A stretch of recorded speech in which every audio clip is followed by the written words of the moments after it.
Hey, good afternoon. Sanibona. Ninjani niyaphila bafethu? Let's hope niyaphila. Mfowethu Mkhonzo nibingelelayo. Sithembe nonke niyaphila, konke kuhamba ngendlela. Sibonge kakhulu guys. Ngicela ukwamukela onke ama-new subscribers ku-YouTube nama-new followers ku-TikTok. Bese ngamukela nje wonke umuntu oyi-subscriber kule channel ku-YouTube. Esinayo lana kuze kube manje solo kuyaqala le channel. Kanjalo na wonke ama-member ku-TikTok esinawo la solo kuyaqala le channel. Ngiyanibonga kakhulu guys ngayo yonke indlela nisupporta ngale channel. Ngicela ama-viewers wonke angaka-subscribe, please do subscribe and grow this channel because kusekuningi okufuna sikwenze together la to keep you updated and also have a common view and engagement. Siye phambili sikhulise le channel nezinto ezenzeka ezweni sakhile. Ngiyabonga. Kule video ngicela ukuthi ngikhulume ngo-suspended Minister of Police ubaba uSenzo Mchunu.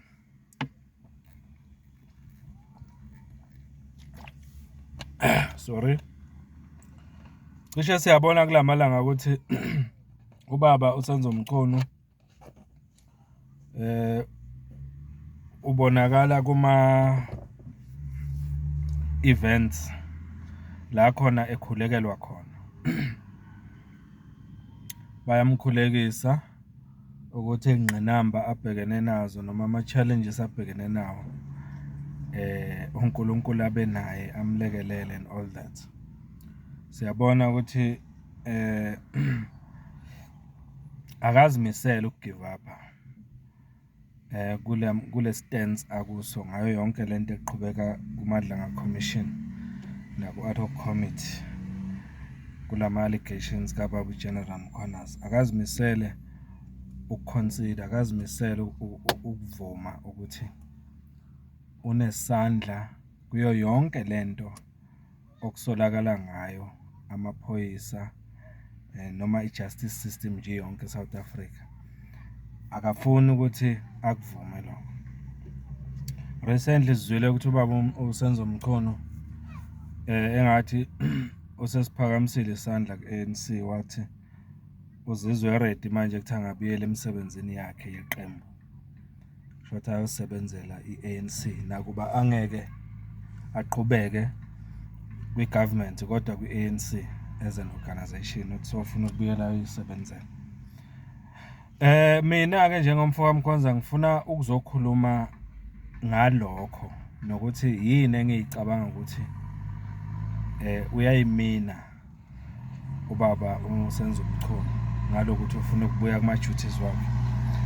Nengicabanga ukuthi yini inhloso yakhe. Ubaba uMchunu ngendlela engibuka ngayo mina njengoba sengike ngasho ukuthi akazimisele ukuconsider ukuthi unamaphutha amaningi aserious abe nawo ecekelweni phansi kwe-departments yamaphoyisa ne-justice system akakufuni lo. So-ke njengoba manje ethi ufuna ukubuyela kuma-duties e-ANC, ngikubona njenge-first step noma igxathu lokuqala lelo lokufuna ukubuya emandleni. Ufuna manje uphinde abuye kwi-public space abonakale ehlenyuka ekhankasela i-ANC ukuze again i-trust yabantu ikakhulukazi amalungu e-ANC ngoba iyona i-ANC enamandla kakhulu ukuthi umithanda isengambuyisela ekuthena isebenzele futhi iyona i-ANC enawo amandla ukuthi umithanda isengaba behind him ekuthaneni agcine ihola as upresident wayo after upresident Ramaphosa. So-ke uyambona ukuthi uyacalculate kakhulu baba uMchunu ukuthi uma angeke for example abe ingxenye ye-campaign ye-ANC njengamanje njengoba kubhekwe okhethweni, lokho kuzomlahlekisela kakhulu ngoba ithuba lelo kufuna lisebenzisana kanjani ukuze abonise i-ANC ukuthi useready ukuthi alide ku-ANC. And kwi-campaign yakhe yokuthi abe upresident we-ANC futhi akazimisele ukuhlehla. Sesiyazi-ke manje ukuthi vele kakade une-interest kwi-position yobu-president ye-ANC. Sekuvelile kaningi lokho, even kuvelile nakhona kuMadlanga Commission, kuvelile naku-ad hoc committee, kufakazi abebevela lapha.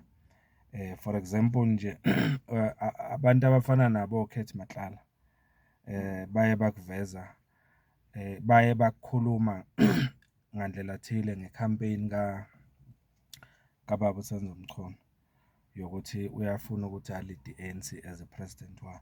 So-ke manje njengoba esebuya-ke manje eqala ngama-prayer ethandazelwa, esefuna futhi ukubuya aqale ngokuthi asebenzele yona i-ANC lesikhuluma ngayo, ayimember. Ngiyakutshela ukuthi njengamanje uyasizwa i-strength, uyawezwa amandla ayabuya after yonke lento le adlule kuyo since kwaphuma lama allegation. Short uzizwa emotivated njengamanje ukuthi hayi ngisengayenza lento, une confidence indlela mina engimbuka ngayo. Okunye engikubukayo engizicabangelayo ke ngiyazicabangela lokho. Ngiyacabanga ukuthi kukhona abaye bameluleka ukuthi akangagive up.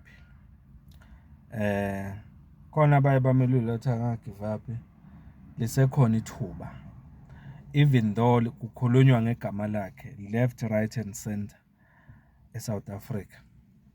Kodwa bayamtshela ukuthi usengabuya ngoba kuze kube manje uPresident Ramaphosa abengakuvezi ukuthi ufuna ukukukhipha esikhundleni sakho sokuba uMinister of Police.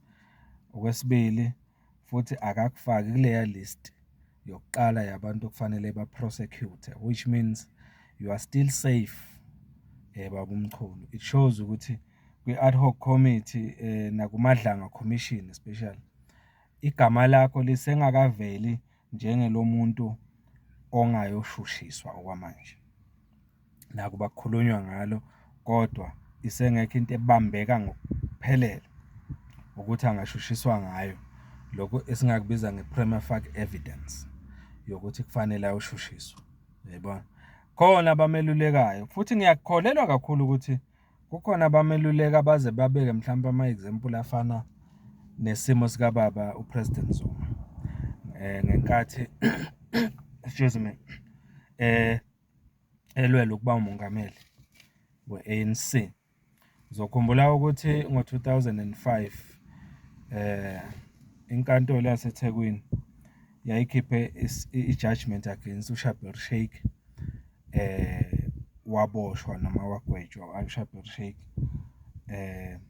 wayese upresident wangaleso sikhathi uBaba uThabo Mbeki urelease uPresident Zuma based on i-judgment eyenzeka kuShabir Shaik.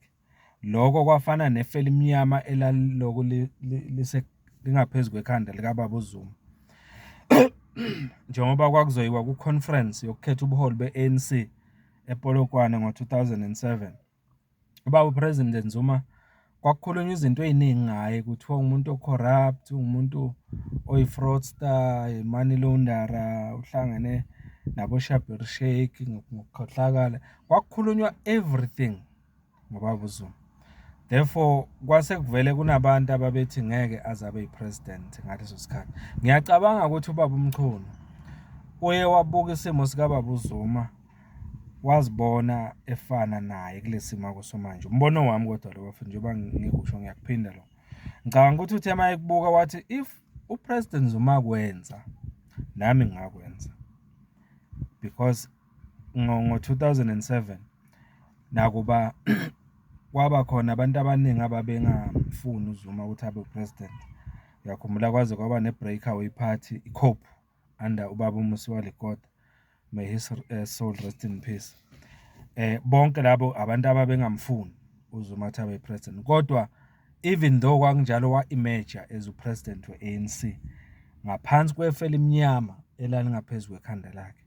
Engicabanga ukuthi ezinye izinto lezi ethi mayezibuka uMchunu zimotivate ukuthi even though nami njengoSenzo Mchunu ngingaphansi kwalesimo engikuso, ngisenga image as a president we-ANC. Uyabelieve uma ubuka nesupport ayigayinayo nayitholayo njengoba ekhulekelwa nje.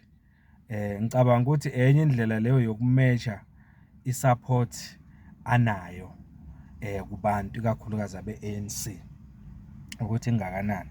Uyabona ukuthi bakhona abantu abasameseka futhi usazoqhubeka akwenze lokho. Ingakho njengamanje ngikholelwa ukuthi ukubuya kwakhe ku-ANC manje azosebenzela i-ANC enye yendlela lena afuna ukuyisebenzisa ukubona ukuthi bangakho abantu be-ANC abazovuma ukusebenza naye ngaphansi kwalama circumstances lawa akuwo njengamanje. Ufuna ukuthatha irula in short ameasure ukuthi angakanani amathuba ukuthi i-ANC isengaphinde imthembe ukuthi imsebenzise futhi izidlulele ekutheni imbeke i-leader yayo kwi-conference ye-leadership ezayo. Umbono wami njengomfo kaMkhonza lokuthi ubaba uMchunu njengamanje ukulezo ingqondo engikhuluma ngazo. Ufuna ukubuya again i-trust yabantu base-South Africa. Ufuna ukubuya again futhi i-trust yamamember ANC njengoba kubhekwe ku-conference ye-ANC ngo-2027 yokukhetha ubuholi ukuthi akhona ukuthi abe nengxenye yokuthi abe ngomunye wabantu abazo-emerge as a leader ye-ANC. Therefore konke ke lokho njengoba sengikuchazile umotivator ukuthi kubaba upresident Zuma kwenzeka. Kodwa ke ngifuna ukuchaza la ukuthi uma bengingathiwa ngiyameluleka ke mina njengomfo kaMkhonza kulesimo sokuthi ubuka upresident Zuma njenge-motivation, ngifuna ukumbonisa ukuthi excuse me, kungani upresident Zuma isimo sakhe sase different kunalesi akuso yena uMkhonza. Upresident Zuma umehluko ngaye nengicabanga ukuthi kwamenza ukuthi agcine aba yimember noma aba yi-leader ye-ANC ngo-2007 noma i-ANC imbeka aba yi-leader even though kwakunefe elimnyama elalikhona isolwa nge-fraud and everything. Okwakuhlukile ngopresident Zuma ukuthi ngaleso sikhathi upresident Zuma wayesolwa zazikhulunywa indaba zakhe kodwa hayi ngale ndlela okwenzeka ngayo njengamanje kuMchunu ukuthi zazikhulunywa mhlambe lezi kaZuma kangangoba zaze mhlambe zamfaka kuma commission noma einkantolo. Cha, zazikhulunywa nje ingekho into etheni engenza ukuthi uZuma ngempela angagcine evimbeka ukuthi abe upresident we-ANC. OkaMchunu ku different ngani na? Ku different ngokuthi njengamanje njengoba kuqhubeka for example iMadlanga Commission, abantu abafana no commissioner wamaphoyisa ubaba uFani Masimula encansi imzwile nje namhlanje mayiphawona uye wakuveza ukuthi mayikhuluma ngegroup yabantu abaye baphazamisa uphenyo noma ama-investigations amaphoyisa. Uye wabala uKurt Matlala, wabala uBrown Mokhotsi, wabala uGeneral Sibiya, wabala nobaba uSenzo Mchunu. Yebo ukuthi this group umfaka kuyo okusho ukuthi ubufakazi obuloku buvela kwi-commission buyamiyamanisa kakhulu nezinto ezibad noma kuyamiyamanisa kakhulu nabantu okuthi already labo bantu labo njengamanje baku prosecution ake ngibekise njengobaba uJulius Mkhwanazi nje usevele ukwi-list yabantu abayoprosecute. uGeneral Sibiya kuningi njengamanje osekuvelile ngaye nobufakazi obubambekayo ngaye ukuthi ngempela une relationship ebad nabantu abangekho right eSouth Africa. Even uKurt Matlala, abantu laba abaziwayo njengabantu abagangayo baye bakhuluma ngabantu abafana noGeneral Sibiya, bakhuluma ngobaba uMchunu ukuthi yabona baphawula izinto ezithile ezibhede. Okusho kona ukuthi icase kaMchunu nekaZuma is a bit different. Ziningi manje izathu kungashona ilanga ngiyibeka la. Kodwa nje engakusho ukuthi ubaba uZuma is different okwakhe. Uyakhumbula ukuthi ngo-2008 ngeke ngenze example ngaleyo case ya 2008 uJudge Nicholson wakuveza ukuthi icase kaBaba uZuma was highly politically motivated. Okusho ukuthi kwaku-involved kakhulu ipolitiki. Wazi wabala even uJudge Nicholson ubufakazi abuthola obuyamanisa abantu abaphezulu kwi-ANC naku-government ababe bakhe itulo lokuthi ubaba uMsholozi ufuna ukuginqa noma bakha itulo lokuginqa ubaba uZuma nokuthi agcina ngabi upresident we-ANC. Lobo bufakazi obavezwa uJudge Nicholson bamholela ekutheni azagcine edecide ukuthi icase kaZuma njengoba uZuma lokwelandelwa ukuthi aphenye ngodaba lwe-Armsdale and stuff ayichithe uJudge Nicholson echaza ukuthi kugcwele ipolitiki kakhulu kulento, uyayibona. So okudifferent ngomchunu edabeni lokwamchunu abukho ubufakazi esinabo njengamanje ukuthi lezi zinto ezikhulunywayo ngomchunu zi-politically motivated. Kuze kube manje akukho okubonisa ukuthi kune-plot, ubufakazi obonisa ukuthi kune-plot yokuthi umchunu kuqedwe ngaye, cha. Kodwa into elokhu ivela ngomchunu ukuthi lezi zinto ezilokhu zishiwo ngaye zibonakala zikholakala, zi-believable ngoba even ama-member ayi-ANC asiwezwa, sikhuluma ngama-top officials e-ANC, asiwezwa ekhuluma sakumdefenda umchunu ukuthi umchunu lezi zinto ezikhulunywa ngaye kunepolitiki. Kubonakala bebeliever bombalula nabanye ukuthi vele lezi zinto okukhulunywa ngazo ngomchunu ziyenzeka. So okudifferent ngoZuma ngoba uZuma nakuba kwakwenzeka konke lokho, kodwa kwakunama-top officials kwi-ANC ngaleso sikhathi ayekubeka ngembaba futhi kucaca ukuthi bakholelwa ukuthi kunepolitiki ekhona kulama cases noma kulamacala uZuma abekwawona noma kulama allegations uZuma abekwawona. Kwakukhona babe vocal.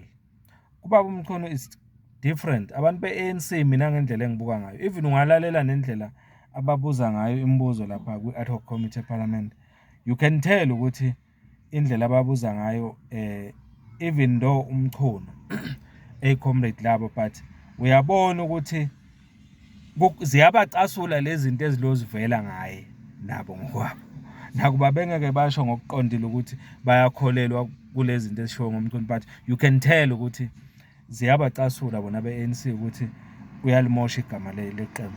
So yingakho ke ngifuna ukusho la ukuthi ubaba uMchunu ngeke size simfanise noZuma. Isupport uZuma ayithola ngalesa sikhathi yagcina imholela ukuthi abe yipresident ye-ANC yayinkulu kakhulu, ayifani nekaMchunu. UMchunu njengamanje mancane kakhulu ngendlela mina njengomfuka mkhonze ngibukayo amathuba ukuthi usengabuya abe yimember ephezulu ku-ANC, asebenzele i-ANC as mhlambe i-official noma agcine mhlambe leader as upresident.